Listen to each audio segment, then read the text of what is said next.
కేసులు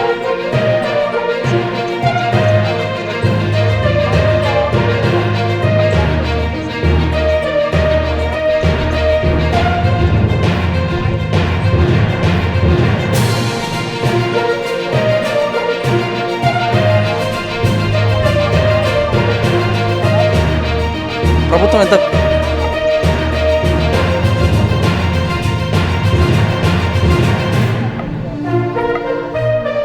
ప్రభుత్వం ఎంత కట్టడి చేసుకున్నా కూడా హైదరాబాద్లో కేసులు పెరుగుతూనే ఉన్నాయి. ఈ విషయంలో ఎలా ముందుకెళ్తారు?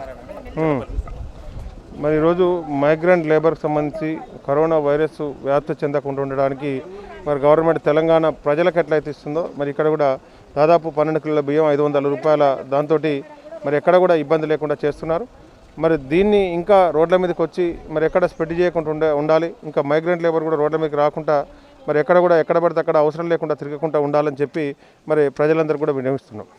మీ డివిజన్లో ఎక్కువగా వలస కూలీలు ఉన్నారు కదా, ప్రతి ఒక్కరికి కూడా అందాలంటే మీరు ఎలాంటి ప్లాన్ చేసే అవకాశం? దాదాపు ఉప్పల్ కాన్స్టిట్యున్సీలే 15,000 మందికి మరి మైగ్రెంట్ లేబర్కి రావడం జరిగింది. మరి ఒక్క కాప్రా సర్కిల్నే 12,000 మంది ఉన్నారు.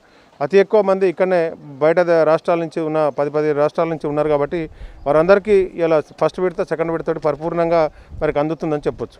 మీరు అనుకున్న లెక్కలో ఎన్జిఓలు వాళ్ళందరూ బయటకు వచ్చి సప్లై చేస్తుంటారు కదా, మరి వాళ్ళు సరిగ్గా నిబంధనలు పాటిస్తలేరట. ఈ విషయంలో మీరు ముందుకెళ్ళి వెళ్తారు, అధికారులు ఎలా ప్రమోదం చేస్తారు? ఎన్జిఓస్కు మరి ఇలా పోలీసు ఇది కానీ వాలంటీర్ వ్యవస్థ కానీ ఇదంతా పూర్తి స్థాయిలో ఉండట్లేదు.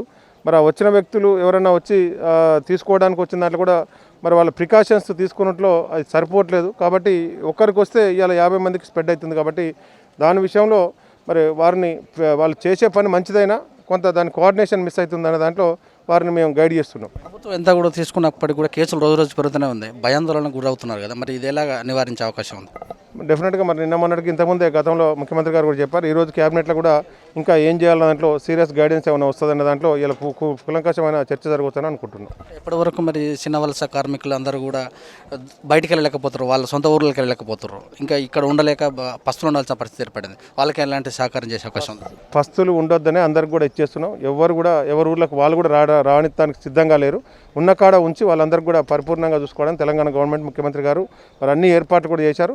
మరి ఈ స్పెల్ తోటి ఈ దెబ్బతోటి అందరూ కూడా నిమ్మలంగా ఉంటారు, ధైర్యంగా ఉంటారని మేము అనుకుంటున్నాం. చిన్న పరిశ్రమలకు మరి చాలా కుదేలు అవుతున్నాయి కదా, వాటి విషయంలో? చిన్న పరిశ్రమలు బతుకుంటే బల్సాకు తినొచ్చు, అన్నీ కూడా కరోనా తర్వాతనే ఓపెన్ అవుతాయి. Okay sir, thank you.